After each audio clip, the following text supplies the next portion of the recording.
Welcome to Creative Piecemeal.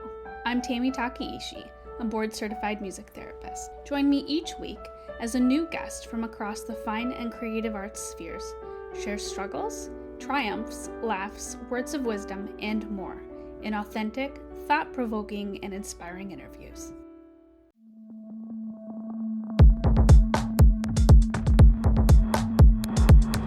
That's the record button. Have we started? We have started. So, this is the Meet for TeaCast. We might always start like that. Who knows? Hello. Welcome to the Meet for TeaCast. Hello. And the Creative Piecemeal podcast. Tammy, you want to welcome the folks with us? Hi, I'm Tammy. Tammy, who does the extremely wonderful Creative Piecemeal, P-E-A-C-E-M-E-A-L, just like we are M-E-A-T-F-O-R-T-E-A. We both have this E-A thing going on. I love that. I love that about our shows. We're just compatible in so many ways. So this is going to be our season 6 finale. Mm-hmm. Season 6, episode 27, I believe. And this is a very special episode for Tammy. Take it away, Tammy. Tell the folks about what this big, fabulous, wide spanning, I shall say. Shakespeare is a large topic.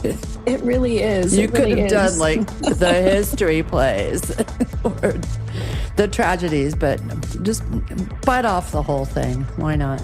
Right. Yeah, it was so much fun. I really enjoyed doing the Beatles panel with some of the same attendees. And so I thought, like, why not do Shakespeare and just see where the conversation goes? And, we brought in you and Jack and then a person from India who's an expert in Shakespeare. And it was I really loved having that mix of people and experiences. So yeah, that was such a great thing to mastermind.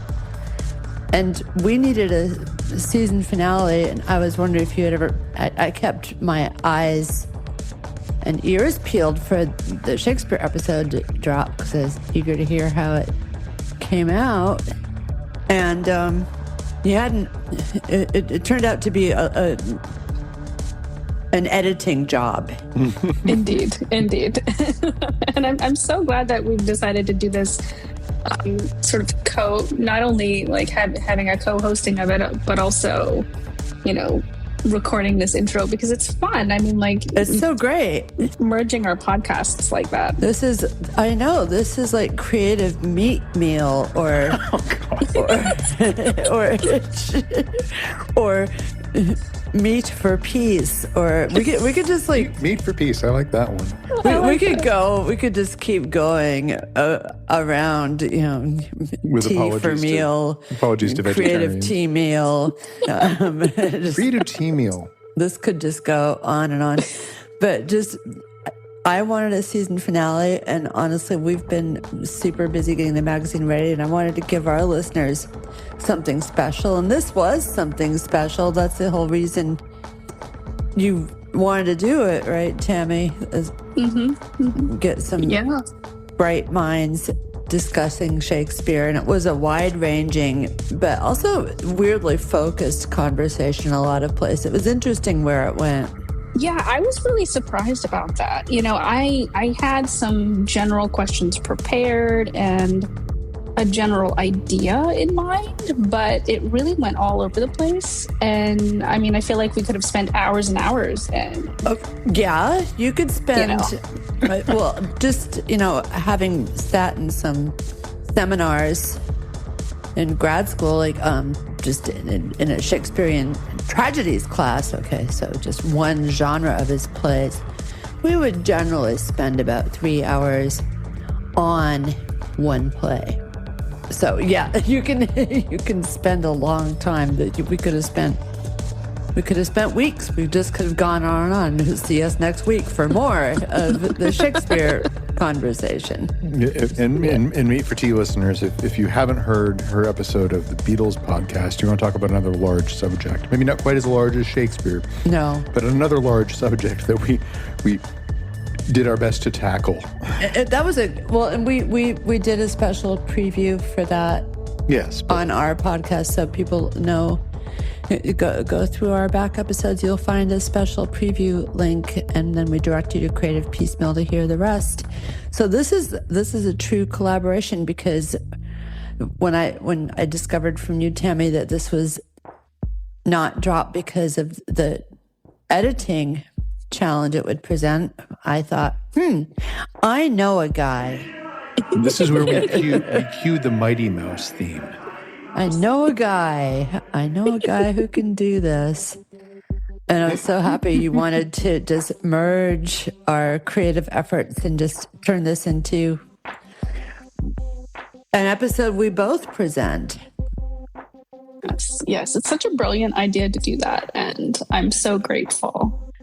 I think we should definitely, at least a few times a year, have a special creative meat meal episode. Meat for Peace. Meat for Peace. There are so many. There's so many. Is there anything else that you want to add or preface this episode with, Tammy? I would just say that, even if you're not super familiar with Shakespeare, or maybe you felt like it was something forced upon you in school, that it's still a really interesting episode, whether you're an English major or not, and you never know what you can learn or be sparked and inspired by. So definitely give it a whirl, even if there's just an inkling of interest. Definitely. I agree. Maybe we should just do a little housekeeping for all of us. Good idea. Definitely, if you enjoy listening to our podcasts, and if you listen to the Meat for TeaCast and you don't listen to Creative Piecemeal, what are you even doing with your life? Shame. That's right, for shame. So, leave a 5-star review in Apple Podcasts. Maybe copy and paste that on over into Good Pods. A review with writing, please. We like to read our reviews out loud on the podcast. Tell your friends and family about it. If there's a place to donate or a place to buy merchandise, we have those places. I think you can probably figure out a way to throw some money at Creative Piecemeal. Do so, because contrary to popular belief, we're not getting rich doing this. And it takes a lot of time and effort. It's a labor of love. It's a labor of love. But even things that you love should pay some money, because you can't podcast very effectively from a cardboard box on the street when you're hungry. So true. Yeah.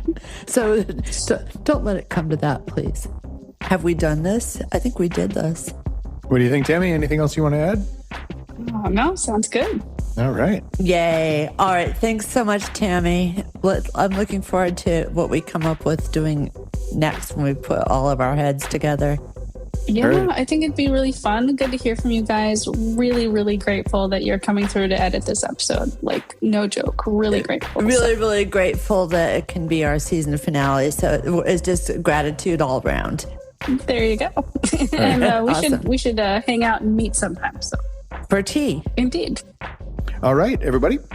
Grab a snack, grab a beverage, sit down and check out this episode of the Creative Meat Cast.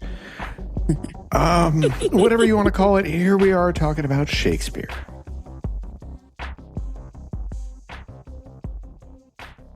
Hello and welcome to a very special episode of Creative Piecemeal. I'm Tammy Takaishi. Today I am joined by Jack Canfora, Elizabeth Macduffie, and Amrita Sen. Jack Canfora is a playwright and is a returning guest on the show. Elizabeth Macduffie is the co-founding editor of Meat for Tea literary magazine and also a returning guest on the show. And here for the first time, and hopefully also a returning guest because I really like what she writes, Dr. Amrita Sen, who has written about Shakespeare, and her research focuses on early activities of the East India Company, early modern drama, and Shakespeare adaptations. So very excited to have you all on the show. We'll start with Jack and go alphabetically in terms of anything you would like to talk about before we jump in. Talk about Shakespeare. Well, he is like, I'm hardly unique, like billions of people throughout history. And I want to ask forgiveness because I have some laryngitis. But he, from a pretty early age, grabbed me by the throat, so to speak. And when you see him done well and you read certain things done well, there's always been for me an excitement and a thrill. I can't think of an emotion I've experienced in life that Shakespeare hasn't articulated and exemplified with just heartbreaking and sometimes hilarious insight and poetry. So I don't know that you can say anything better than that. Elizabeth? Sure. I mean, I came to Shakespeare ridiculously young for some ungodly reason. My mother decided to read The Merchant of Venice out loud to me when I was like 5, and then follow that up with the Scottish play. Oh my gosh. Also, and I was like, I don't know. Crack wasn't a thing back then, so that can't be the reason. Therapy was I heard. It was. I mean, I was interested, I guess. So I came to it really young, and it just kind of always like stuck with me. And it's not like I ever consciously forged a passion for it, but yet I sort of accidentally ended up making it a subspecialization of mine, first as an undergrad and then in my master's program, and then even a little bit more in my PhD studies. Although I'm not Dr. Macduffie, because I am one of the legions of ABD people. One of those. Excellent. Amrita? So I encountered Shakespeare first growing up in India. And I think I was handed one of those Charles and Mary Lamb books. But I'm not sure that I fully understood them. And I thought that, other children's literature were actually more fun than Shakespeare. But I think it was in 7th grade that we had Macbeth. And I can actually say Macbeth because I'm not a theater person, so I'm not scared of the ceilings falling on me or the walls collapsing. So I think that was like one of my first encounters. And I really loved it in my 7th grade English class.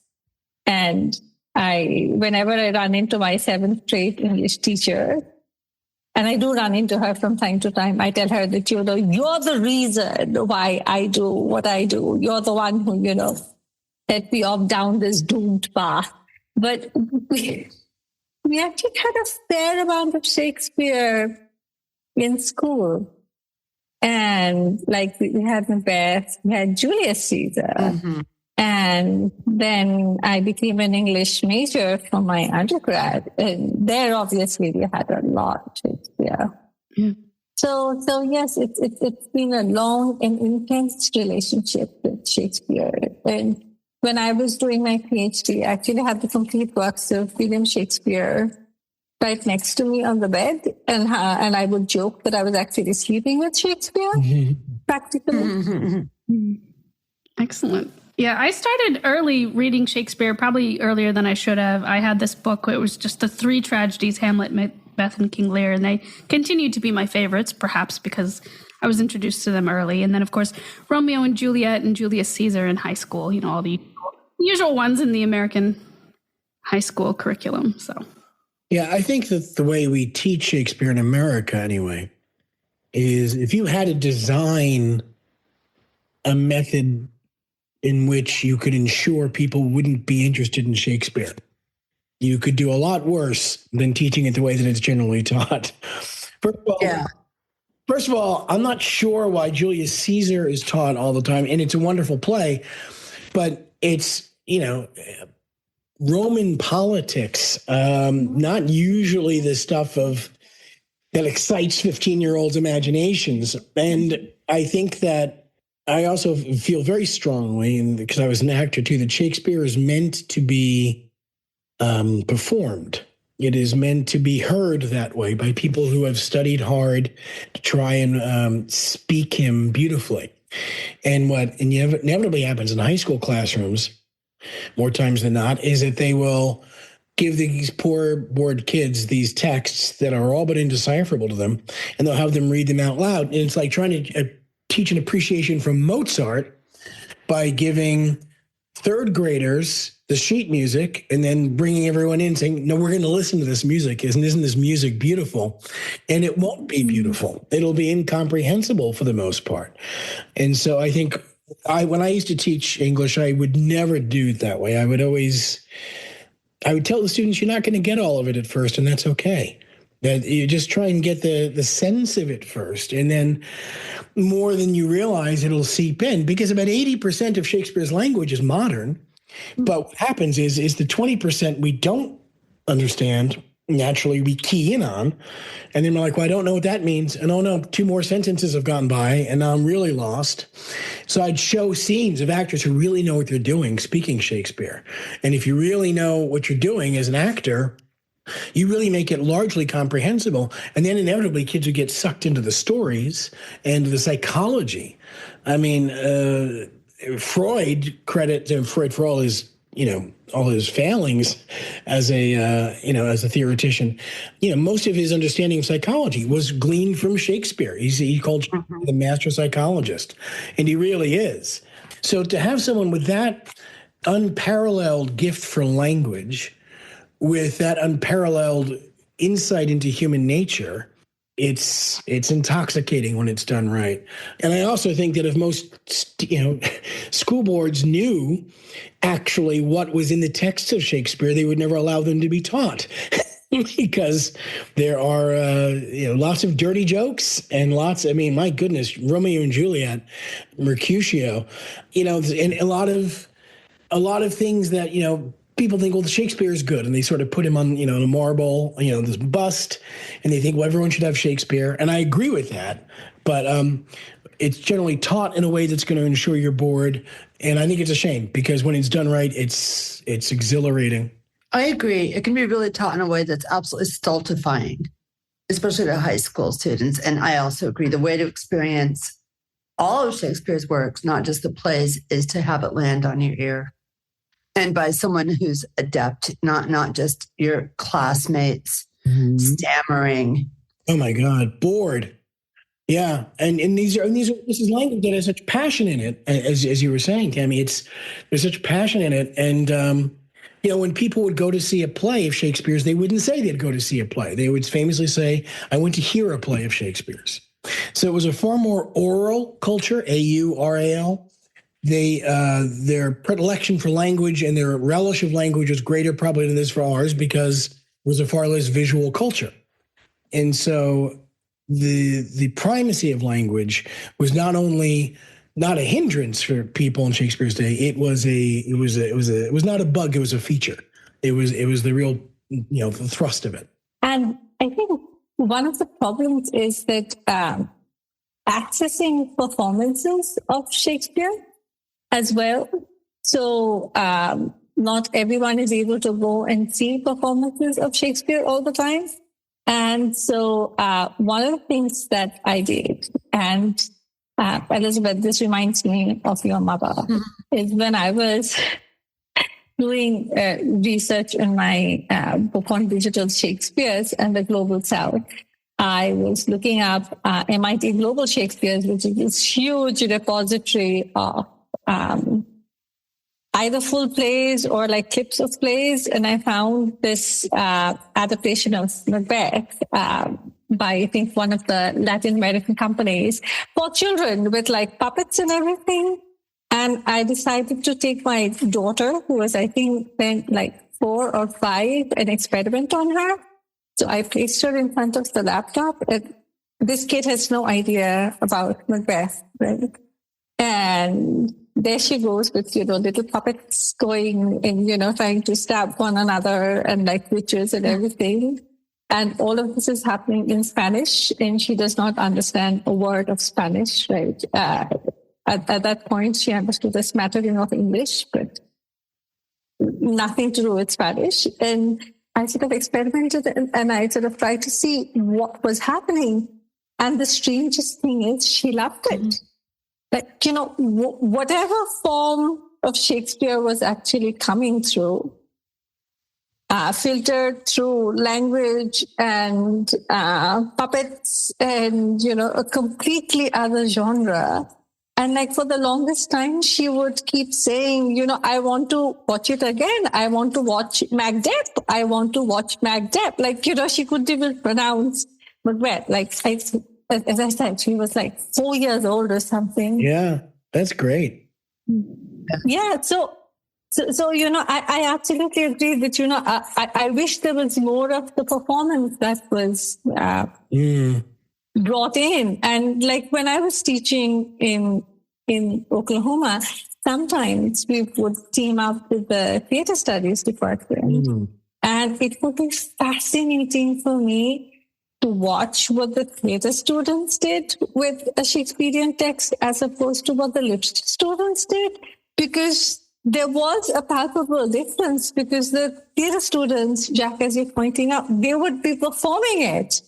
Whereas the literature students, because they've been so trained in that discipline, would be doing other things with that text. But I think that dialogue between the two disciplines is so very, very important. And I wish there was more.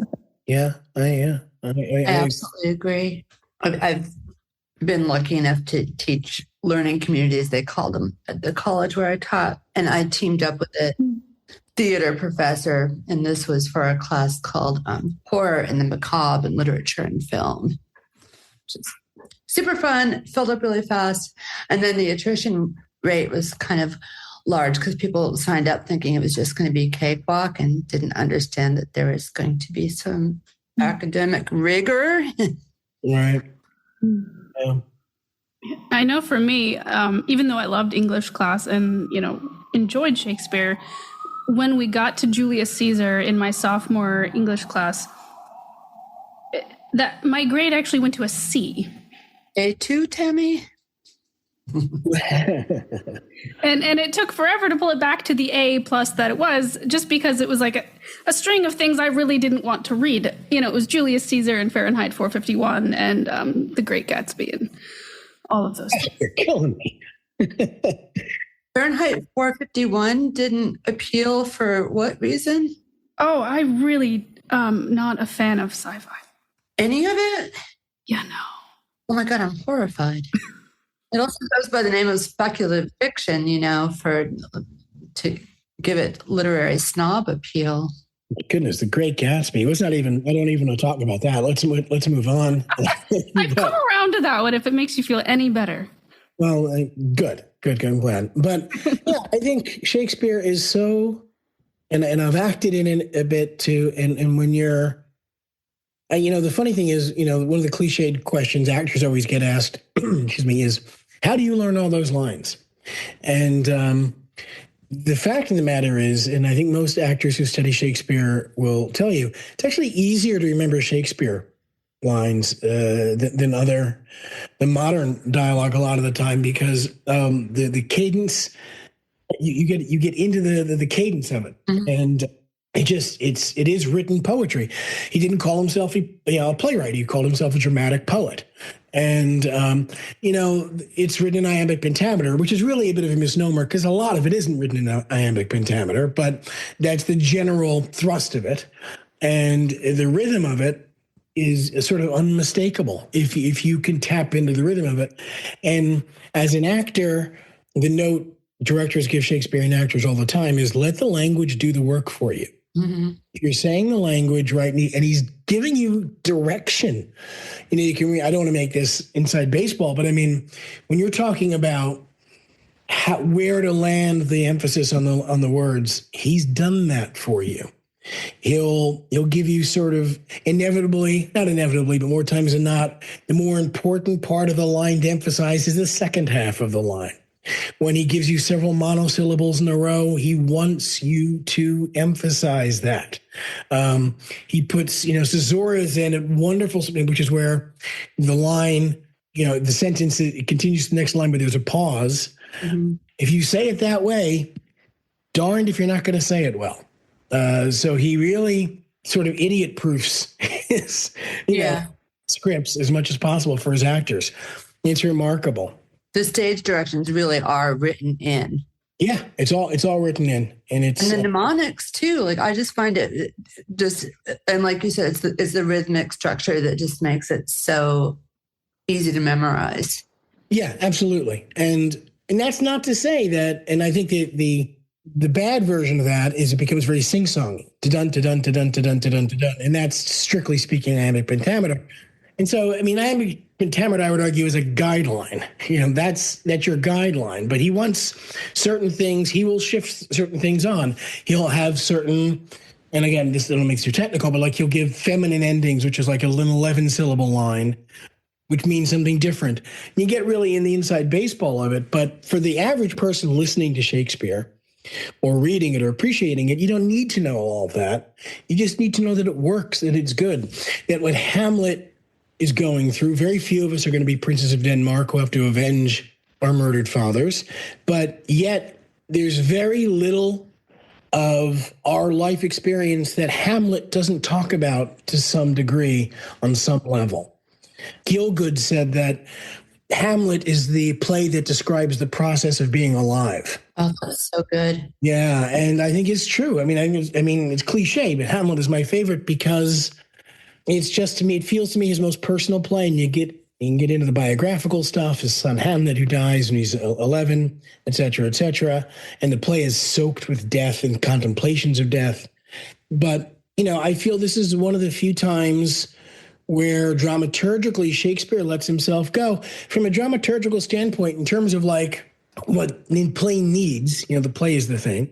There are certain speeches in Hamlet that you don't need to have. You don't need to have to be or not to be. Dramaturgically, it doesn't necessarily, you could argue, accomplish a heck of a lot.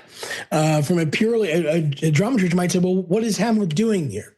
Now, you can make an argument that it does accomplish a lot dramaturgically, but it's just an incredible meditation on life. Shakespeare takes time in Hamlet, and in a lot of his plays, but in Hamlet in particular, I think, takes time to sort of meditate on the nature of being. And while maybe some of his comedies don't live as long for us because comedy is so much more culturally contingent and linguistically contingent, the tragedies and histories too, because the histories involve human psychology, they're timeless because it's always about being a human being. And that struggle hasn't changed. And I've yet to find someone who describes it better than certainly Shakespeare, but certainly through Hamlet. Mm. So what do you think? And I guess I am going to take this into the inside baseball depth, Jack. What do you think in Hamlet's opening monologue? What do you think? There's an argument about whether he means too solid or too solid flesh. Which one do you go with? I go with sullied or solid. I always go with solid, but you can go either way. Right? And I've seen it written both ways in different texts. Yes, and I forget which one the original folio has. And boy, we really are getting inside baseball. And Hamlet's opening soliloquy, he's listening to all this pageantry of the court, and he's hating it. And he's left alone. It's the first time he's left alone. And he basically talks about not wanting to be alive. And he talks about, you can say this too sullied or dirtied flesh would melt, thaw, and resolve itself into a dew, and then he talks about the world is corrupt. And he says, he calls the world an unweeded garden that grows to seed, thanks rank and gross possess it merely. So sullied works really well. But then he also, you could say this too solid flesh would melt. I wish my flesh could just melt away. He doesn't want to be alive. And he talks about that a lot. But if you want to talk about that opening scene, one of the moments of Hamlet is it's such a brilliant play, and you get so much from so little from Hamlet. To me, Hamlet's first line of the play always kills me because the play is opening and there's this big pageantry. The court, King Claudius, the new king, Hamlet's uncle, Hamlet Sr.'s brother. There's some eyebrows raised as to why Claudius is now the king and not Hamlet. And everyone seems to love Claudius. He's bestowing favors on Laertes and the court. Everyone seems to like him. And then he finally turns to Hamlet, and says, now, my cousin Hamlet, cousin meaning relative, my cousin Hamlet and my son. And Hamlet's first line tells you so much about Hamlet. His line is a throwaway line. It's a little more than kin and less than kind, which is brilliant because he's saying, he's calling me my son. So that's more than just kin. He's calling me more than kin. And a little more than kin is very much less than kind, because I do not want to be thought of as his son. And then Claudius says, how now that the clouds still hang on you? And Hamlet's next line is, not so, my lord, I'm too much of this son. So he's really driving that home. He doesn't like being called his son. And it's just this snarky teen at the table who unfortunately is smarter than everyone else. Mm-hmm. And that gives you such an insight as to Hamlet. Hamlet is not perfect. He has flaws. He can be very self-involved. He can be he can be petulant, and he is petulant in these moments, but hilariously so if you really get what he's saying. I'm along for the ride right on those lines. Yeah, I mean, his moments with Ophelia, you see. Leaves a lot to be desired. Not at his best. And God, how many reasons would schools ban these books if they only knew, speak to me of country ways. Oh, what are we talking about there, Hamlet? Country matters? Yeah, exactly. Yes. Yeah, country matters. That's right. Yeah. And all the references to the flowers, which could well have been, medicines that she was taking for her pregnancy. And high schools would explore. They would. Shakespeare gets dirty. Yeah. He really does. Very sexual. It was a very sexual time. The Elizabethans, which is why the Puritans, were so reactive to the Elizabethans and hated the theater, because there was a bawdiness to it, to Elizabethan culture. Shakespeare's body, and it's a known. Oh my God! Yeah. Very much body. Yeah. Very much body. Soon you shall learn to fall on your back, Juliet. Yeah, exactly. Yeah, and but also like the face of the stage, as Stephen Mulaney points out. I mean, something I tell my students a lot is that Shakespeare's competition was not just other playwrights, but it was prostitutes and bear baiting, for heaven's sake. They're all in the same area, right? They're all in the margins of the city.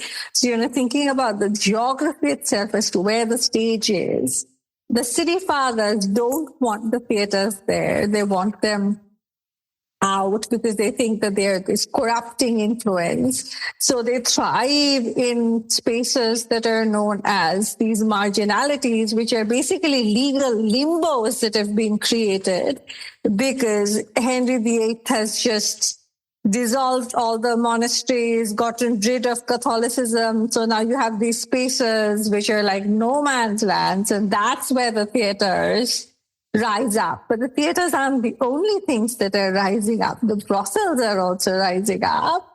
And the same theatrical space where the plays are being staged are also being used for bear baiting.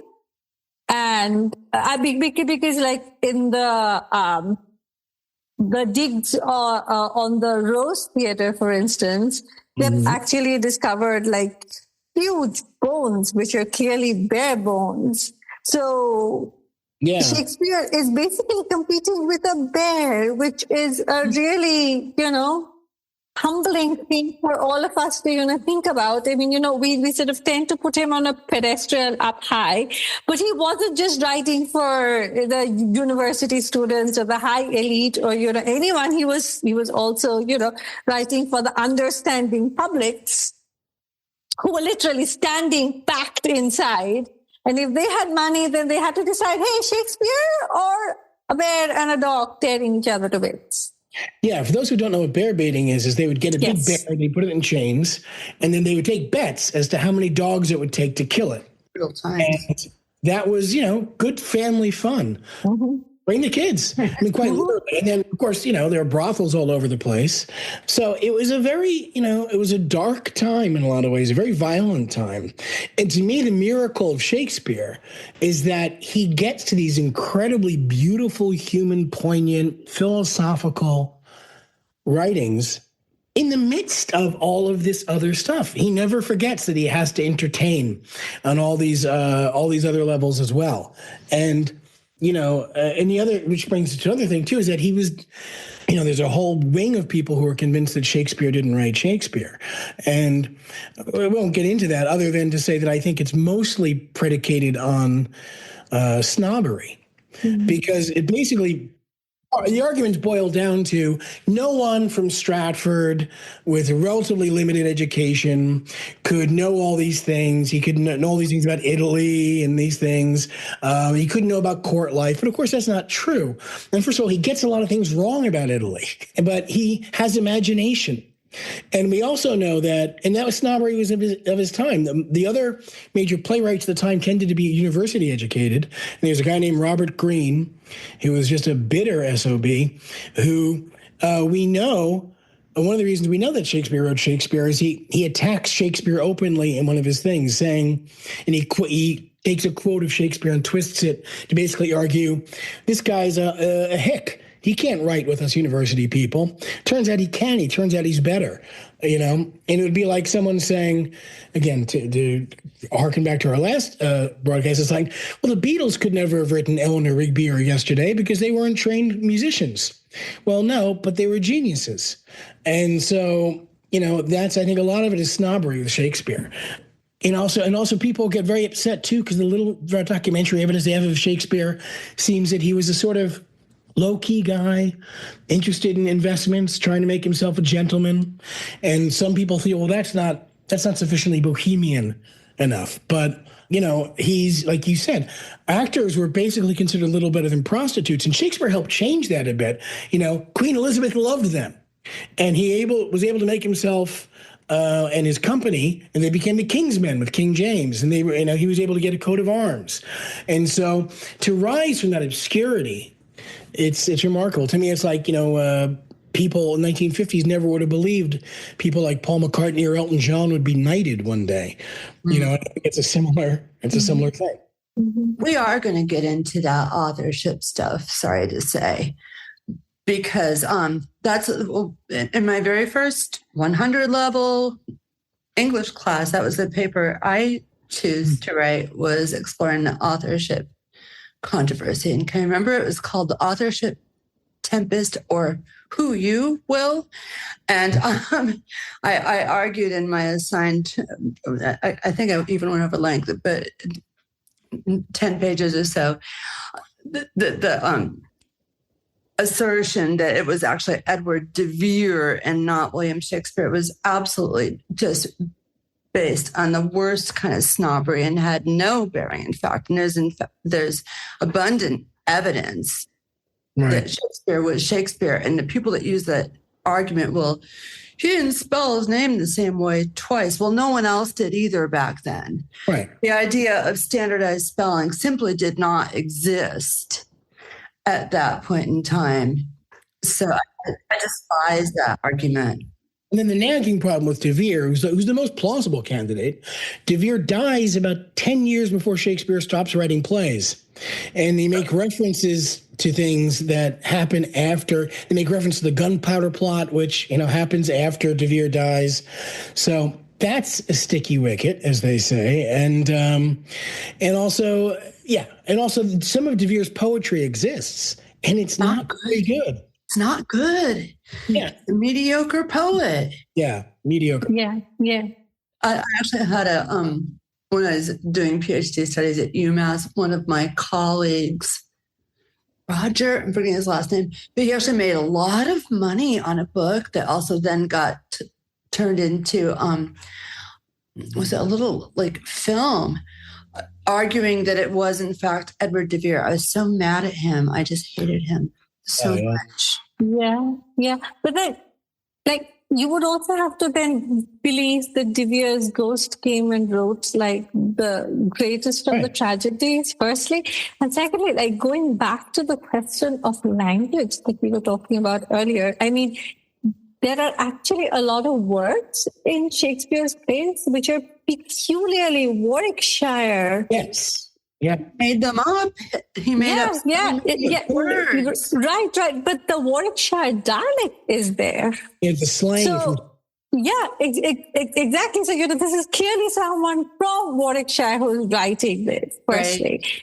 Secondly, the other thing that is becoming more acceptable nowadays is that Shakespeare might not have been writing entirely by himself, right? I mean, most of his plays were also collaborations. Now, again, that does not mean that, he's not written his plays. Of course, he has.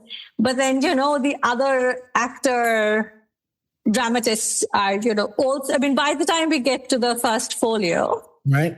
And even while he's producing them, I mean, they're also providing their inputs, and so the play itself is also morphing. I mean, they are collaborations in the way that we don't now think about plays usually or identify plays, but with like a lot of new texts, at least they're including some of the other dramatists as well. So. Absolutely. Yeah, and a lot of his later plays are written with Fletcher and you probably Middleton, maybe Johnson, even a little bit. Ben Jones. There's this one play, and it's in the British Museum. It's the only one of the only examples we have of Shakespeare's handwriting. It was a play called St. Thomas More, and a bunch of people wrote it. And there's a speech that we're pretty sure Shakespeare wrote, and it's in Shakespeare's hand. Mm-hmm.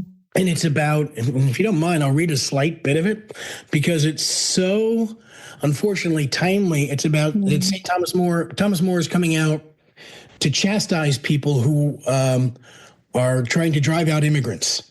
Interesting. And I'll just read a bit of it here. I'm not going to do it very well, obviously, but you'll get the sense of it. He says to the people, he says, "Grant them removed, and grant that this your noise hath chid down all the majesty of England. Imagine that you see the wretched strangers, their babies at their backs and their poor luggage, plodding to the ports and coasts of transportation, and that you sit as kings in your desires, authority quite silent by your brawl, and you in ruff of your pinions clothed. What had you got? I'll tell you. You had taught how insolence and strong hand should prevail, how order should be quelled, and by this pattern, not one of you should live an aged man, for other ruffians, as their fancies wrought, with self-same hand, self-reasons, and self-right, would shark on you, and men, like ravenous fishes, would feed on one another. You'll put down strangers, kill them, cut their throats, possess their houses, and leave the majesty of law in line to slip him like a hound. Say now the king should so much come too short of your great trespass as but to banish you. Whither would you go? What country, by the nature of your error, should give you harbor? Go you to France or Flanders, to any German province, to Spain or Portugal, nay, anywhere that did not adhere to England, why you must needs be strangers? Would you be pleased to find a nation of such barbarous temper, that breaking out in hideous violence would not afford you an abode on earth? Whet their detested knives against your throats, spurn you like dogs, and like as if that God owed not nor made not you? What would you think to be thus used? This is the stranger's case, in this your mountainish inhumanity. So timely.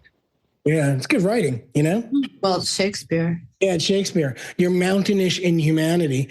And to me, a very Shakespearean moment is he takes a word, a noun, and he changes it into a verb. He invents it. He says to shark on you. Instantly, you know what that means. That these people shark on you. And so it's so beautifully written and so distinctively Shakespeare. He's got, all the great things that make Shakespeare great. He's got, on the one hand, he's using tremendously good logic. right? It's impeccable logic. He makes an argument better than any writer I've ever read. He always makes the argument. And you can tell, and this is like the grammar school education he got in Stratford, they stressed rhetoric. They stressed Latin rhetoric, and the rhetorical style of Shakespeare is always there. It's always point, counterpoint, point, counterpoint, point, counterpoint. And it's very much that of a Warwickshire schoolboy's education, but with a brilliant mind behind it. I wish they still taught rhetoric now. And that is that's my specialization was composition rhetoric, scholaring, with subspecialization, British tutor and Jacobean lit. The composition rhetoric, writing, the teaching of writing, but also the Aristotelian rhetorics, just the whole thing. Because people just can't even form an argument and no one cares. No one cares. It's like, oh, go ahead and just throw in those red herrings and ad hominem attacks and just post hook, hook, and like no one gives a shit. Right. Yeah. And also, like, going back to the authorship controversy. It's a popular can of worms. I know. I mean, we tend to underestimate how good the grammar schools were, actually. Yes. I mean, we think that they got crappy education. No, they didn't. They were actually really, pretty awesome schools in terms of what they were actually meant to be doing. And, that's one thing. But I think I'm so glad that you brought up this specific speech from Sir Thomas More. It is one of my favorite lines by Shakespeare. But also it sort of brings us back to something that I think is also really important, which is how Shakespeare becomes translatable globally. Because if you think about Shakespeare's appeal, we think of him primarily within the English-speaking world, but he's also a huge phenomena outside globally. And there, it's not just the language that is being translated. So it's not just to be or not to be that is being translated, but it's also the larger questions that he's raising in the plays that are getting translated. And that he becomes so important to us still politically, globally, is because it is easy to use Shakespeare to ask the hard questions that need to be asked during uncertain times and in uncertain geographies. And so Shakespeare adaptations become so important. And like global Shakespeare's has become like a really well-acknowledged phenomena now, but it is not something new. I mean, it's been going on for hundreds of years. And I think that's also the legacy of Shakespeare as to, how Shakespeare travels and continues to travel and continues to be relevant globally. Yes. Yeah, he transcends individual geographies. It's really fascinating. Yes, because he's getting to the core problems, to the root problems, right? I mean, what do we do with immigrants? What do we do with refugees? What do we do with tyranny? I mean, I once saw this amazing adaptation of Othello, which starts off in a hypothetical scenario where Cyprus is already lost. And all that you have is like a stream of basically war widows who've been tortured, presumably raped, and, they're marching in. And the entire story is like a flashback. And that sort of, completely makes you rethink Othello, because you think about Othello as like this domestic tragedy, and you think about Othello in terms of race, but then you suddenly realize, oh my God, it's actually talking about an active war zone, which is something that, we don't realize now in the way that it's taught. Except for the fact that this one adaptation, takes something that was there in Shakespeare all along. Like, if you go back to him, then you realize, of course, right? I mean, this is why Venice didn't care who he married. because, he's this great general, right? I mean, he has to go and he has to, protect Cyprus, for heaven's sake, otherwise, all is lost. And, and these questions, these anxieties, they, I think, again, remain true centuries after they were written, remain true in geographies other than England, which is why, we still perform them in North America, India, South Africa, anywhere else. And I am going to jump here, but, going back to one of the things that you wanted us to think about, Tammy, was one of, Shakespeare's plays that are sometimes underrated. And one of my favorites is actually Troilus and Cressida, because there too, it's a good one. I'm so glad you brought that one up. It's about war and and it's about what happens to women during war. And so Chaucer also deals with the Cressida story, right? And Troilus and Cressida is, Chaucer's Troilus and Cressida is a very different type of text where, Cressida is, whatever. She's a bit flighty, But in Shakespeare, it becomes something completely different, because you see how Cressida is, caught between two warring armies, and she has to somehow or the other survive. But that one scene when she first arrives at the Greek camp and the Greek heroes are passing her around, she literally gets thrown from one man to the other, and they are leering at her. And I can imagine that in the hands of the right director, that can totally be interpreted as war crimes against women, because, she has no control over what is happening to her. And, she's again trying to negotiate. But for me, that scene is, it immensely disturbing, almost traumatic scene where and these are supposed to be heroes that we're supposed to like. I mean, yes, Agamemnon is dead and we don't like him, Achilles is, also there. Others are also there. And, she's just, some object that, they're passing from, man to man. And yeah, I mean, he raises these, what happens during, what happens. And even in Hamlet, right? I mean, war is always there. I mean, Fortinbras is the other threat.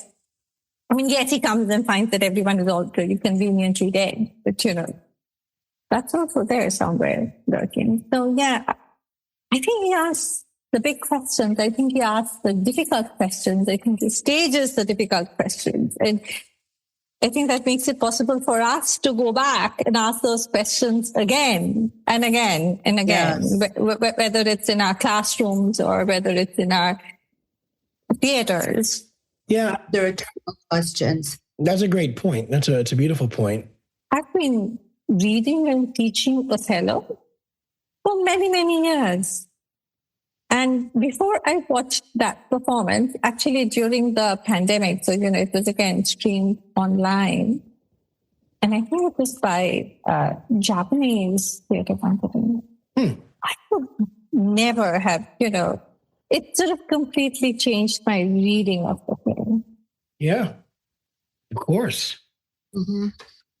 There's no question that Shakespeare's scripts are in many ways misogynistic. I mean, Taming of the Shrew, is in many ways deeply, obviously problematic. The Merchant of Venice, in all sorts of ways, in terms of anti-Semitism. And yet, have you ever heard a speech more compelling about the fact that Jews and non-Jews are the same, as Shakespeare hath not a Jew eyes? Yeah.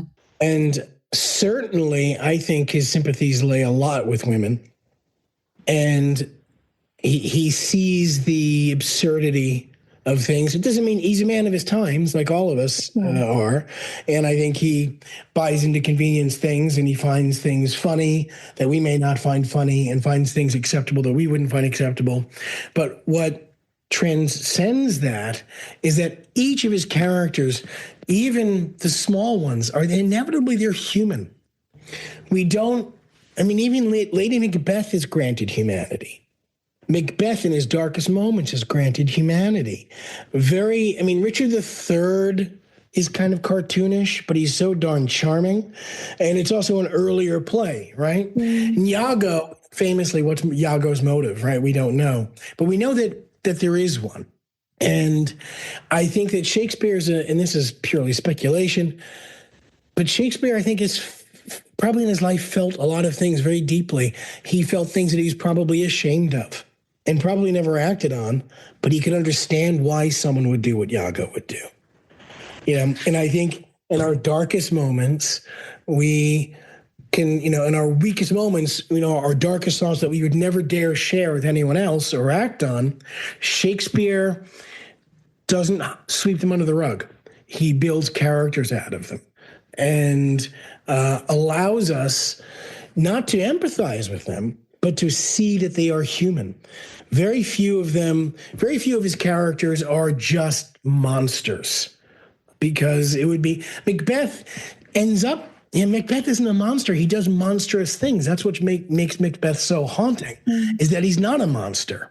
But he goes on, he might as well be one, for doing all the things that he does, except he's not. Shakespeare shows us what we are capable of, and how if we're not careful, going down one path or another, there but for the grace of, Shakespeare, go we. And even talking about Othello, they didn't care that he was black because he was a great general, but Shakespeare doesn't let Venetian society off that easily. They wouldn't have been this apt to buy into all these things if not for some latent prejudice. Iago uses that. Yeah. Iago seems to have prejudice himself. Amelia is such a beautiful character in that play, and really takes men to task. Pretty, what did she say? They are all stomachs, and we but food, or something like that. Yeah. And that's a very bleak view of things, but I can't think of someone writing in favor of women's rights and the terrible things women have to go through more pungently than that. So yeah, he was good. And we'll be back in just a moment.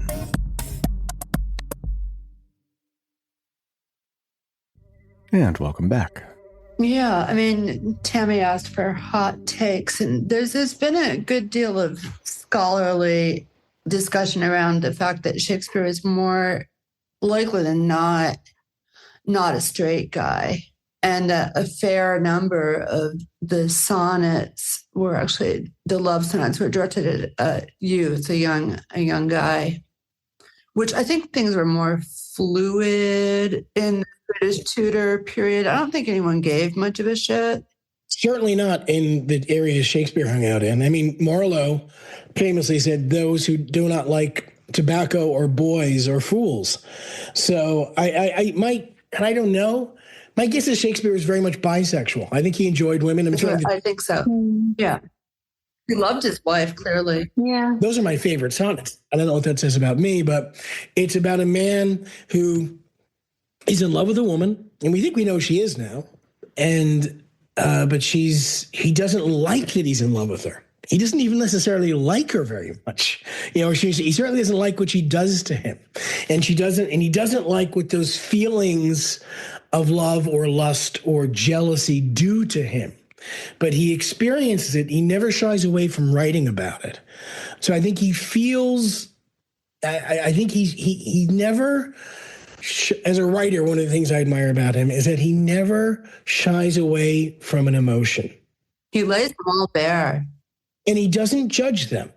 The characters come to judge them and will judge them too, but he's honest. He's incredibly honest about the emotional truths of people, sort of nakedly so, and specifically so. And it's a writing axiom that he does better than anyone that I know of, is that the more specific you get about something, more universal it feels. Because as long as you're being honest and truthful and you're drilling into something very human, we can all experience it. We may not have all been jealous to the point where we want to, smother our bride, in our bed, but we've all been jealous. We've all, thought. We've all been realized afterwards that we've been thinking crazily. We've let our thoughts get away from ourselves because we were, troubled by that green-eyed monster, And so I think he does that better than really anyone. Well, it's hard to think of. I'm sorry, Amrita, did I step on?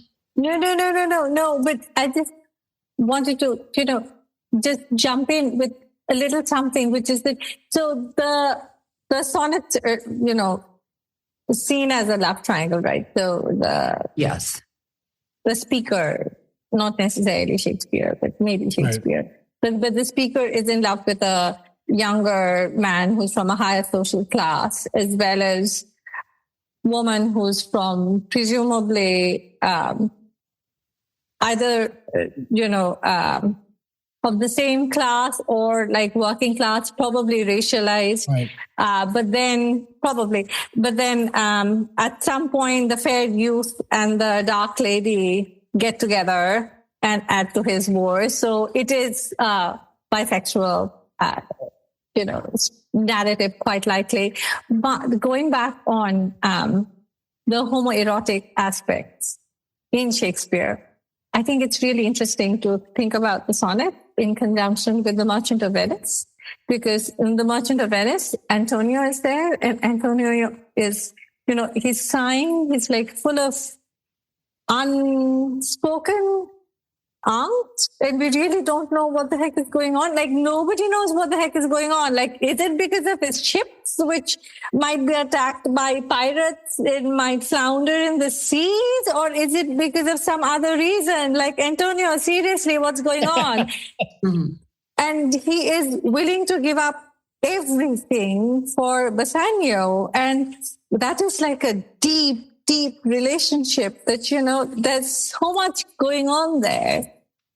Again, which, perhaps can come out better on stage and the way that, specific directors and actors choose to stage them. But there are these characters in Shakespeare that sort of come up again and again. So, not to mention identity. Male and female, swapping identities. Yes. 12th Night, right? 12th Night, with being clearly feeling uncomfortable about how attracted he is to his young boy. Yes. Who's not a boy. So there, Shakespeare has a lot of fun with that. There's no question. Yeah. And then again, I agree that, sexuality was more fluid. People's notions of gender identity was, more fluid. I mean, we know that, there were women who were cross-dressing openly and even performed on stage later on. Well, right. And just the fact they're doing it on stage, it's all boy. Yeah. Exactly, right? Absolutely. They're all boys who are, performing and cross-dressing. Well, God, no wonder the Puritans hated him. It was very wild to be 5, maybe 6, and have my mom reading The Merchant of Venice out loud to me and picturing. I just remember being so worried about that pound of flesh and just picturing I'll never forget the thoughts that were in my little head. Then I'm like, well, they're going to have to take a butt cheek because that's the only way they can get a pound of flesh without killing the guy. But probably if they take a butt cheek, he'll lose a pound, but he'll still live. And I really problematized this a lot in my kindergarten-aged head. Yeah. It was important stuff like a pound. Where? That's a lot. It's a choice to read that to a kindergartner. Yeah. It's a hell of a choice. Well, an interesting choice. But I mean, again, I think it's one of these things too, where there's part of our culture that just assumes because it's Shakespeare, it means it's edifying, and it's always edifying. But then that it's sometimes that it's staid and appropriate. Well, she knew the story. Yeah. Oh, okay. Well, then that's a new podcast episode. But Yeah, but I think that he's not. He's wonderful because he's human. And because he's human, it's going to be messy. And it's going to be raunchy. And it's going to be silly. And it's going to be sexy. And it's going to be angry. And a lot of ugly thinking and thoughts happen. You know, even... Yeah, I mean, it's just, I'm trying to think of the biography, you know, and it's difficult and dangerous to assume the biography, you know, the writer is writing about his own life. But as he gets towards the end of those plays, I mean, Hamlet, play that is clearly wrestling with loss, but King Lear, I don't think the person who wrote that, I mean, to me, it's clear Shakespeare in many ways had a very hard life. You know, I think most people who are deeply empathetic do have a hard life in many ways because they're so sensitive. I think that he probably suffered a lot from depression. I mean, to write the journey of King Lear, especially as an older man, and the folly of sort of what we hang on to and what we resent and what we need to leave a legacy and all these things. Shakespeare shows them up to be foolish endeavors. And, the fool, tells them so and tells us so. And for, the end of that play, for us to be able to feel for King Lear, who was an atrocious person at the start of the play, and behaves abominably, but we do come to feel for him. And for, to me, what I think it's Kent who says it at the end, is that we should say what we feel, not what we ought to say. Mm-hmm. I feel that's what Shakespeare teaches everyone, if you're paying attention. I think it's impossible to think of another writer from that era, that long ago, who has continued to have such a degree of relevance and such an impact even on the way we speak, on our common turns of phrase. And it's really interesting to think about the citations of Shakespeare that pop up all over our pop culture. I was lucky enough when I was doing PhD studies to take a class from Richard Burt, who wrote a really fascinating book called Unspeakable Shakespeares with 3 X's. To be funny. But so he looks at post-hermeneutic citations of Shakespeare in a pop cultural context. Mm-hmm. Like the moment in Clueless where Cher reveals she knows it's Polonius. Right. Or moments in Dumb and Dumber. It's just, you can go through even our, I guess someone regard them as lamest bits of pop cultural offerings. Sure. And more often than not, there's a Shakespeare reference, a Shakespeare citation. And that didn't happen for Ben Jonson. That didn't happen for Marlowe. He's unique in that capacity. Yeah, even just the cliche about how many words Shakespeare gave us, how many expressions, that virtually everyone at some point during the day will quote Shakespeare, whether or not they're aware of it, whether or not it's... Yeah. And he gave us, some of the most beautiful poetry in the world, but he also gave us the word puke, which I think is a very effective word and a very, upstairs, downstairs, puppy, zany. He gave us zany. How can you be not like someone who gave us the word zany? Exactly. And so many others. So yeah, it's just a phenomenon. And, I go back and forth on this because I think that there are people who think, well, everything Shakespeare did was magical. Well, no, he was human, and he had I would argue, some moments that I could take or leave. But when he was good, and he was good more often than most people ever were, and no one could touch him. Yeah, I agree. And his contemporaries clearly understood that as well, yes. Right? Because they come up with the first folio, and that is also one of the things that really helped cement Shakespeare's reputation in a way. Absolutely, but like the creation of the folio is actually a really big deal, because a folio is a very expensive book. I mean, it would have been fairly expensive because you take a broadsheet and you fold it once and you get a folio. If you fold it again, then you get the quarto, and, you keep folding it. So, you get like smaller page sizes and cheaper books. But the folio is just the one fold. And they decide, like, the quartos have been going around, right? You have the good quartos and the bad quartos and, all of these things. For some of the plays, for others, you don't have anything other than the folio. But then, like, after he dies, like, people from his company actually think, you know what? We are going to get together and produce like this fairly expensive book. Yeah. And that is actually a huge commitment of human labor as well as economic resources. And I think that tells you something that, this was a man who had earned his reputation, who made his reputation even during the 17th century. I'm not saying 16th because I'm not sure how much of a reputation he earned with like some of the earlier plays, because, we were talking about Diamond of Athens and also Titus Andronicus. Like, anytime I have to read Titus Andronicus, my reaction is stab me now. Yeah.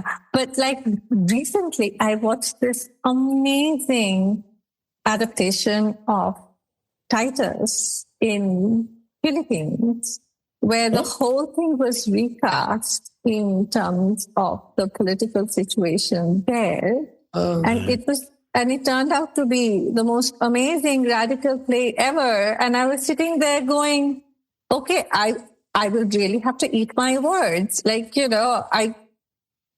how is this still Titus? But it was truly amazing. But, other than that one instance, every single other moment and every single other adaptation I've seen, my reaction is, okay, that's it. Like, stab me now.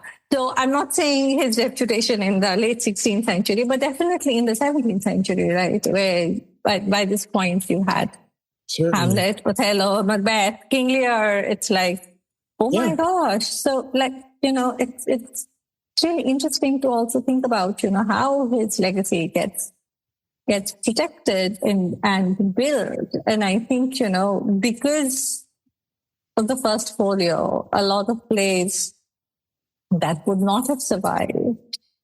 Right. Like Macbeth, I think, right? Wasn't Macbeth one of them?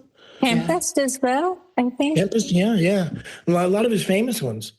And from what little we know, he seems to have been very well loved by his friends. Ben Jonson, who was a competitor and of his, but a collaborator. Shakespeare acted in some of Jonson's plays, and Jonson wrote maybe a little bit of Shakespeare, but he says it best. He says, he was not a poet for an age, but for all time. And I think that first folio wouldn't have been done if these men didn't love him. Marlowe was, it's sometimes useful to think of like Elizabethan theater as like rock in the 60s. These are the bad boys and girls, and Christopher Marlowe was the baddest of the bad, and he didn't care who he upset, And Shakespeare wasn't really built like that. Shakespeare apparently was a lot more low-key, a little bit more conservative with a small c in terms of like how he lived his life, although he's certainly not without controversy. And people just seemed to like him. They trusted him. He had friendships with the Burbages that he stayed with all his life. I mean, even rival poets liked him. And that's hard. As a writer, I can tell you there's always this competitiveness, but they liked him. The ones who didn't like him were clearly consumed with jealousy, like Robert Greene. In the 1590s, who's saying presumes that he's the only shake scene in the county, a player's heart wrapped in a tiger's heart wrapped in a player's hide, which is a pun on something Shakespeare wrote in Henry VI about Queen Margaret. He's clearly embittered that Shakespeare has the gall to try and compare to the university wits, and he's better than them. And I think Shakespeare knew it, too. And I think it's that.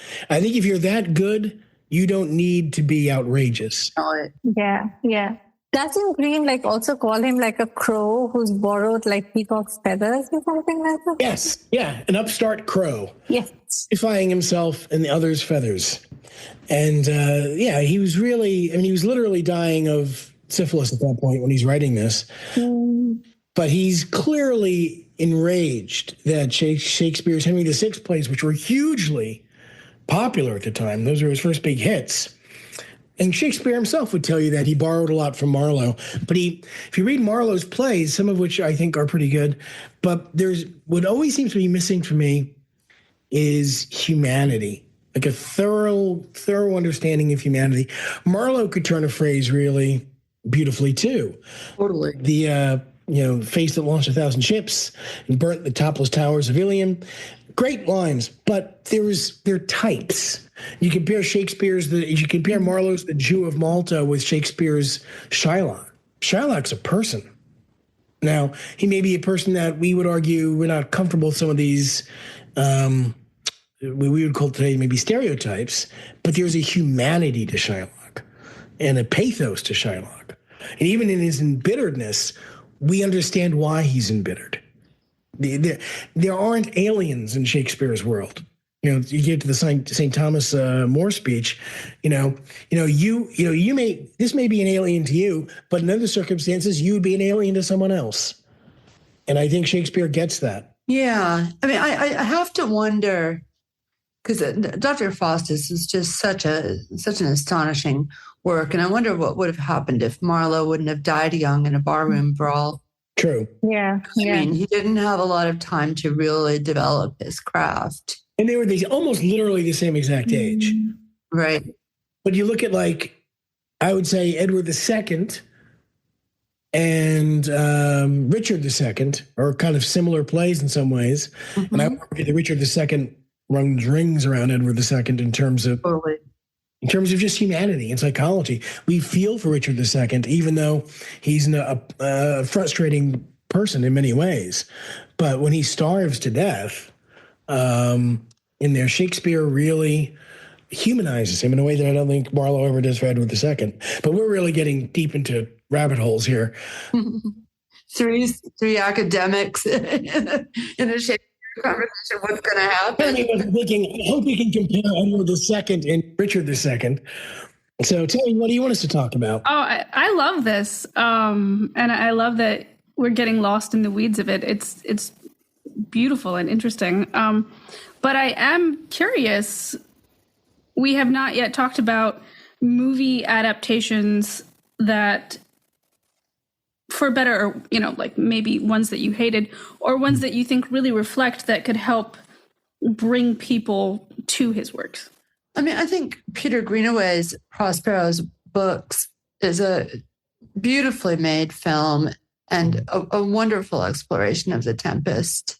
I was an actor and a musician, and what turned me on to Shakespeare and made me think, I want to do this with my life was Kenneth Branagh's Henry V.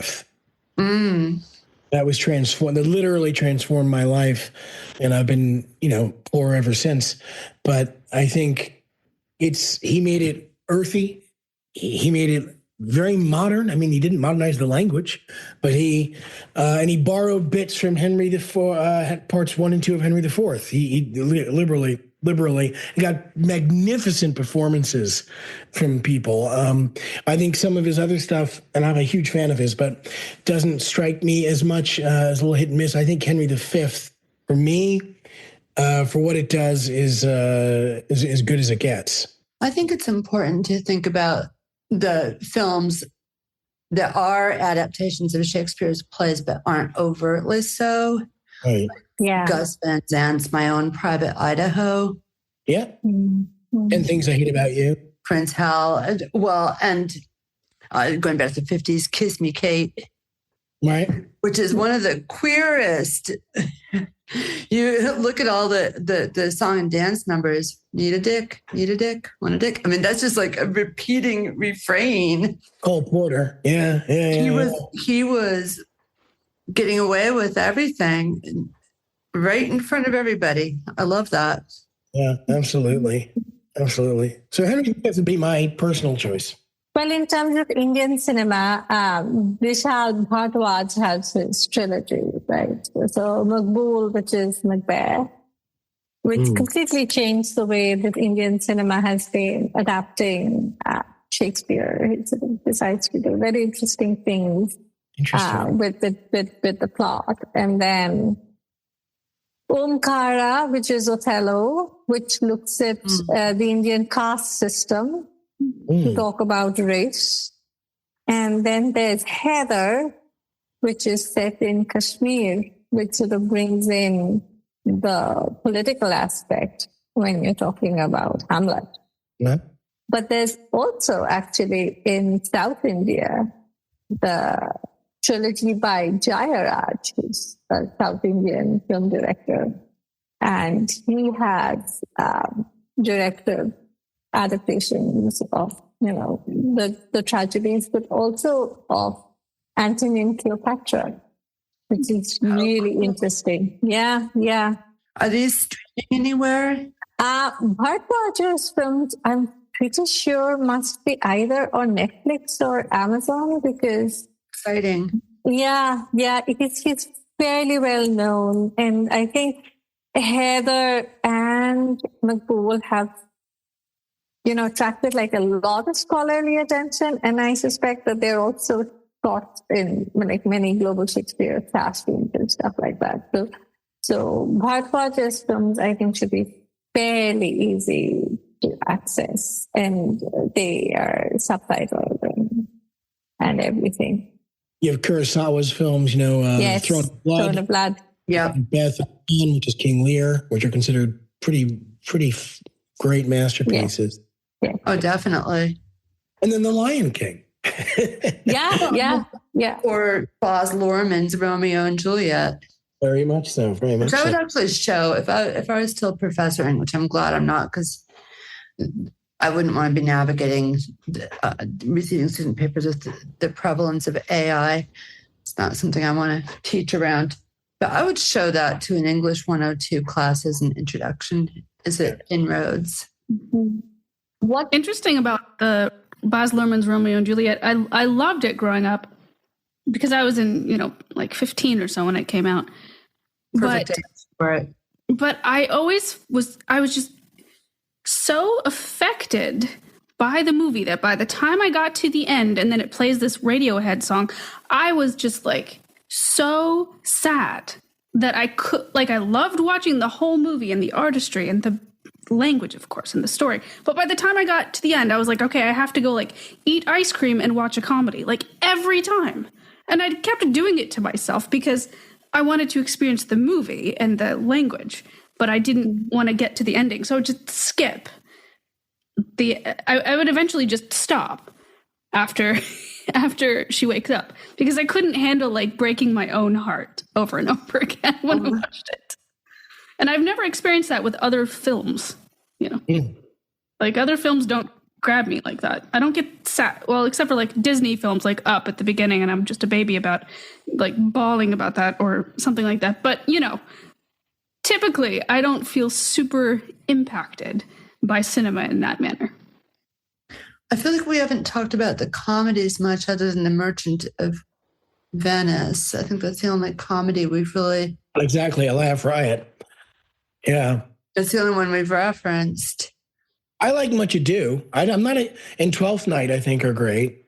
I have a soft spot for Midsummer Night's Dream, even though it's a super obvious one. But no, I wrote in that Unspeakable Shakespeare's class, I wrote a screenplay, Midsummer Night's Scream, where I conflated a Wes Craven horror film, Scream, and Midsummer Night's Dream, and put it against the backdrop of a high school.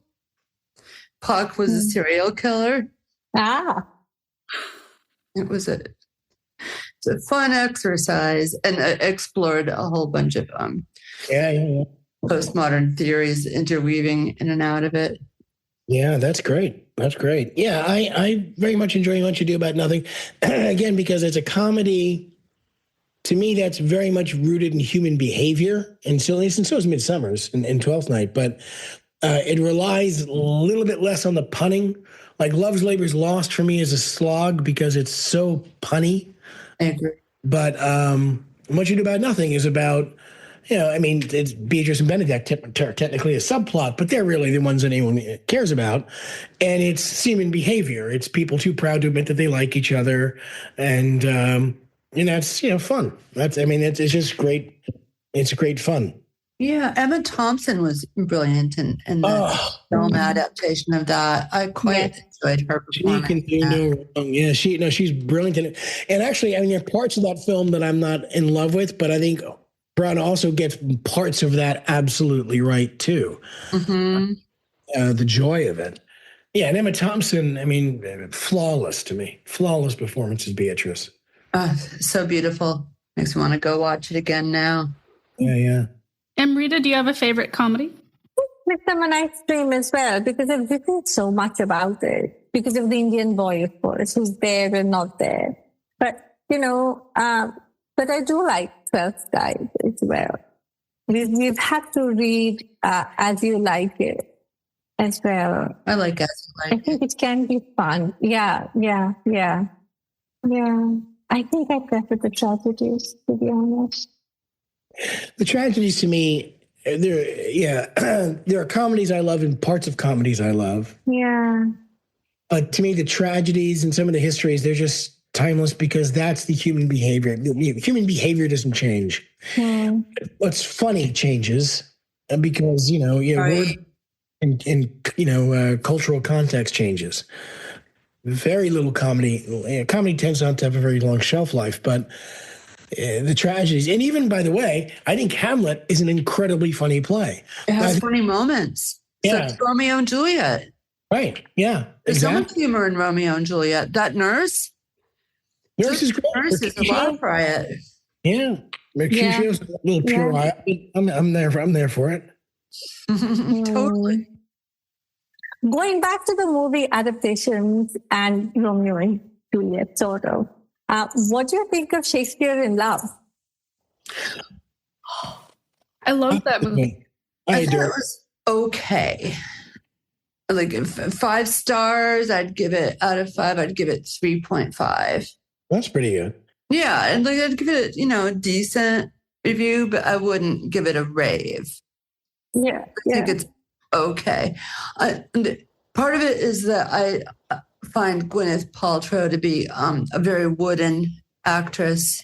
Oh, yeah. The performance, but to me, the script is so good. I'm a big Tom Stoppard fan. I love Stoppard. And it wasn't the writing. Like, I would read that play. Yeah. The tone to me is just perfect for what it is, and it's got it's fun. Judi Dench is oh my gosh, yes, I love her. Yes. Jeffrey Rush, So okay, to me, now you're making maybe it wasn't served well by memory. Yeah, Tom Wilkinson too is the thug. Falls in love with theater. He becomes the apothecary. Yes. I think it was just a Gwyneth Paltrow problem with me. I think that's why she was so good as Margot in the Royal Tenenbaums, as that low effect person, because that's how she acts. Yes, that's fair. Yeah, that's a favorite of mine, and of course, mine too. I just love the bits too, where the subtle things where Shakespeare's walking through the streets and there's a Puritan railing against the theatrist, and he says, a plague on both of these houses. And you see Shakespeare just kind of, in his mind go, oh, that's good, I'll steal that, and as a writer, you appreciate the fact that, Shakespeare absolutely stole stuff from people, and writers are always stealing these things. And so, no, I loved that. And the very thing where when Jeffrey Rush is trying to say to him, get from him, have you written the play yet? And he's always giving him excuses, and he's like, doubt that the stars are fired. And he's like, no, I don't have time. Talk prose. One of my favorite parts is when they're like, the show must, and there's a pause. Go on. Yeah, that's very Tom Stoppard. That's great stuff. It's so good. Well, and speaking of, continuing regarding adaptations, something I have yet to get, but I own it, but I have yet to read is Rosencrantz and Guildenstern Are Dead. Oh my God, I love that play. Right. And the film adaptation is also really good. Film is really good too. It's excellent. Oh my gosh, no, I adore that. I'll make it my next read. It's not much to do with Shakespeare, really. I mean, Shakespeare is sort of like the set, if you will, and but it's really it's just about Tom Stoppard, and Tom Stoppard's mind and Rosencrantz and Guildenstern. But yeah, that is great stuff, and he directed the film, and I thought he did a wonderful job of directing the film. Yeah, have you seen it, Tammy? Have you seen the film? I didn't realize there was a film made of it. Oh my gosh, I think it's pretty celebrated. Yeah, it's a really good film. It's got Gary Oldman, who's seldom been better, Tim Roth, and Richard Dreyfuss. So good. I love Gary Oldman. Oh, he's perfect. He's such a brilliant actor. I have a fun Shakespeare adaptation. What is that? William Shakespeare's The Empire Striketh Back. Oh, mixed with Star Wars? It's like The Empire Strikes Back written in Shakespearean language. Our ships have found the swift Millennium Falcon, Lord. However, it hath ventured deep into an asteroid field. It seems unsafe to make pursuit therein. There you go. Oh, that sounds fun. It's the silliest. I collect things like that. Have any of you watched Shakespeare Behind Bars? No. So it's really interesting. It's a documentary, but I guess you could also call it an adaptation. I've heard of this. So it's amazing, and I love teaching it with The Tempest because it is all about the Shakespeare Behind Bars project, and the specific documentary looks at the staging of The Tempest by inmates in the Luther Lackett prison in, I think it's in Kentucky. But yeah, so it's part of the Shakespeare Behind Bars project, and there are all these inmates who are there who are performing Tempest. And so as they're sort of going through Shakespeare's plays, they're also talking about themselves. It's actually really interesting to watch, and sort of raises the whole question of Shakespeare and rehab and Shakespeare and in general the value of arts programs in high security prisons. And yeah, I think this was at a high security prison, but I think the Shakespeare Behind Bars goes to different prisons across the U.S. Kurt Toftland is one of the directors in this specific documentary that I'm talking about. They actually follow him and this group of inmates. It's actually quite amazing. It sounds astounding. I think NPR, I forget which show it was, but I think there was some pretty extensive discussion about it, because now that you bring it up, I'm like, wait a minute. Yes. What a fascinating thing. Yeah, that is fascinating.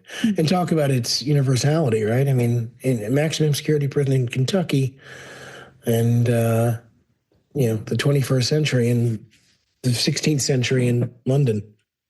Yeah, you couldn't. I mean, I know it's earlier, but I can't imagine Chaucer behind bars. Oh God! I can imagine behavior behind bars. Parliament of Fowlers behind bars. Yeah, and with Chaucer, for quite a few centuries, we actually forgot how Chaucer was actually pronounced, right? So for the longest time, we were reciting the Canterbury Tales the wrong way. So if we had to do Chaucer behind bars, then someone would also have to teach them how to pronounce Middle English properly. Yeah. Which might be a whole other project. Yes, it would be. Someone should actually probably do Chaucer behind bars. Yes. Just for the heck of it. Let's do it. And then dream of the Rude behind bars and Caedmon's hymn behind bars. Take it all the way back. Back to Beowulf. Back to Beowulf. Well, I didn't teach a lot of Shakespeare because I taught a lot of 100 levels, but I usually taught a couple of sonnets. I remember every time I assigned them this, and like, oh, I can't read Old English. So then I would get my Riverside Chaucer, the untranslated Middle English, and I would get my either Caedmon's hymn or Beowulf and be like, okay, this is Middle English. This is Old English. Shakespeare's writing in modern English, so deal with it. Right. This is modern. Like, it is not. But I think that it's important to acknowledge to people who are intimidated by Shakespeare, by the language, that it is different, and but like I think I was saying earlier, that I'd like 80% of it's the same, but what we do is naturally is it's the 20% we don't get that we focus on.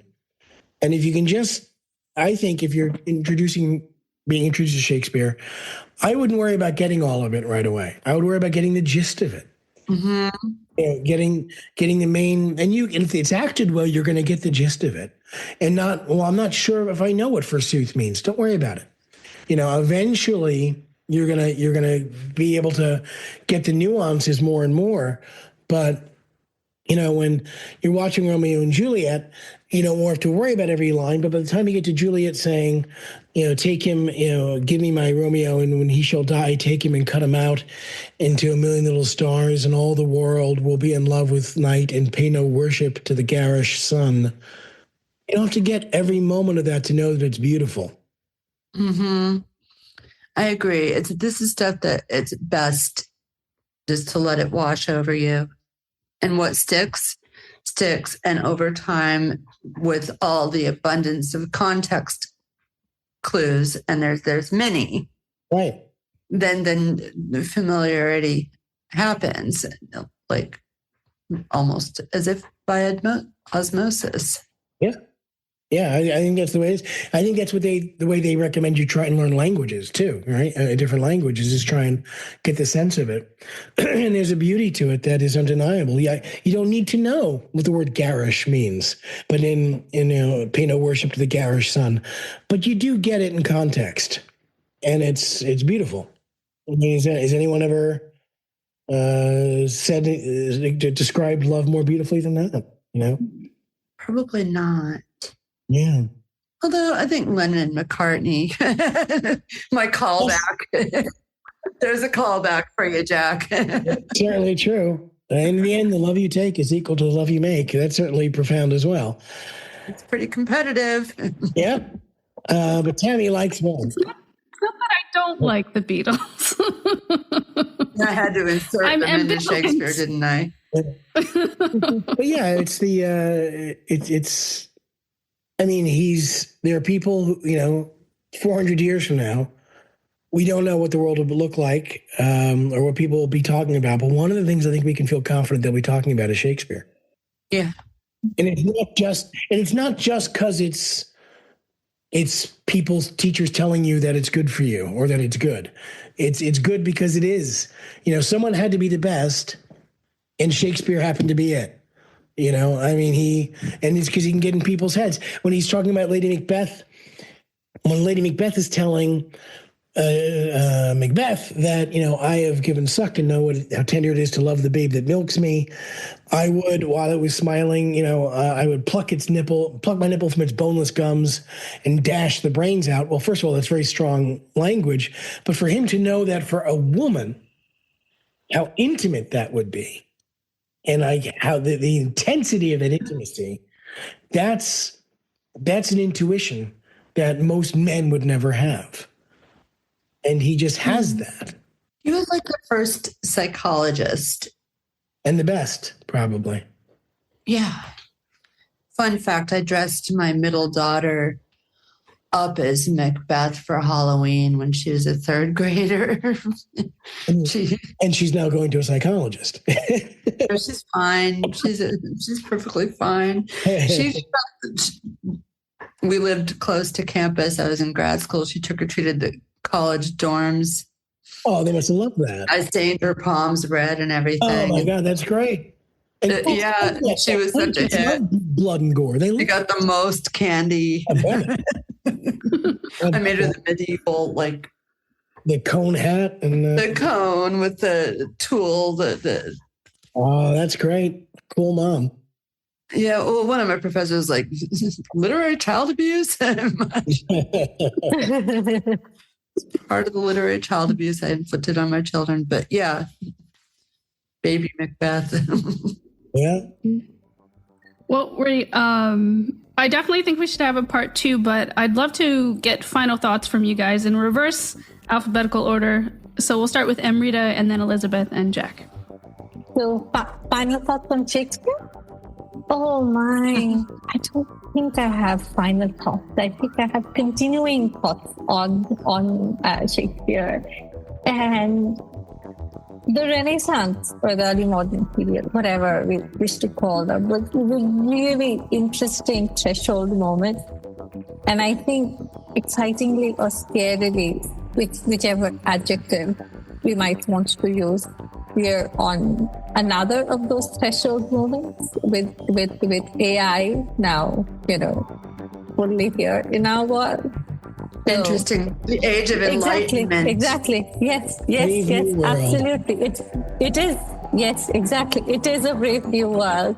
So it will be curious to see how Shakespeare continues his travels and us with Shakespeare on the Shakespeare ship. Excellent. Elizabeth?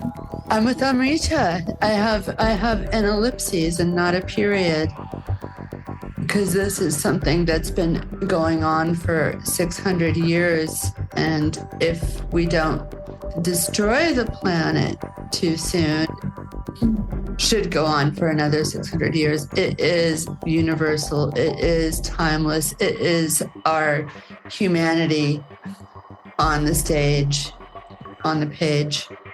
Did not mean to make that into a couplet, but that just happened. Jack. I mean, I'm just, it sounds stupid, but I'm very grateful for him too. Him. He's a companion, and one of the things I like is I have an old thing of Riverside Shakespeare. It's been with me since college, and I will go through it, not very often, but knowing it's there on the shelf is always nice. And every now and then going through it and reading through plays that I had read earlier and seeing notes that I had made, he's always going to be there. He's one of the few good constants in the world. Enduring.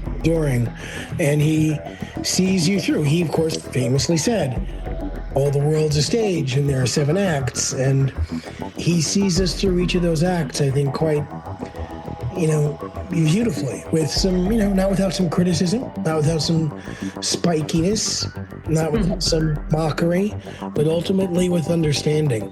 And I take tremendous comfort knowing that the world once had a person like that and that he's there for us now. And that it wasn't Edward de Vere.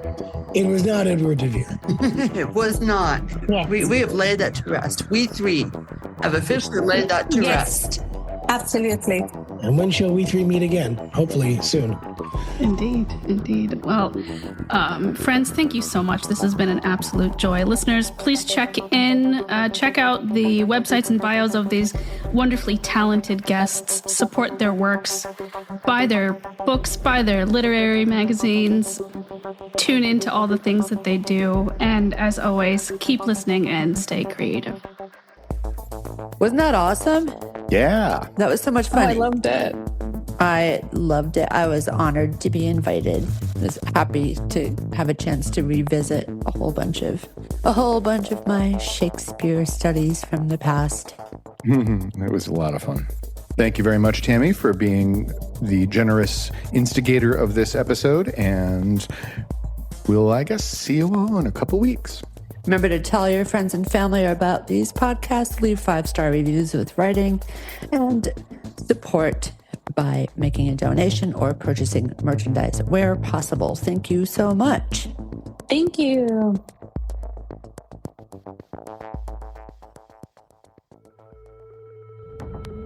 The Meat for TeaCast is produced by Elizabeth Macduffie and Meat for Tea, The Valley Review. Visit Meat for Tea at www.meatfortea.com. You can reach us through meatforteacast@gmail.com. We welcome suggestions for contents for the Meat for TeaCast. If you've attended a Meat for Tea Circ and want to hear from one of the bands or one of the spoken word contributors, please let us know. All portions are copyright Meat for Tea and their respective holders. Vote for Meat for Tea on your favorite podcast app. Follow us on Twitter at Elizabeth, Meat for Tea on Instagram, and on the Meat for Tea and Meat for TeaCast Facebook pages. Meat for Tea is available everywhere you get your favorite podcasts.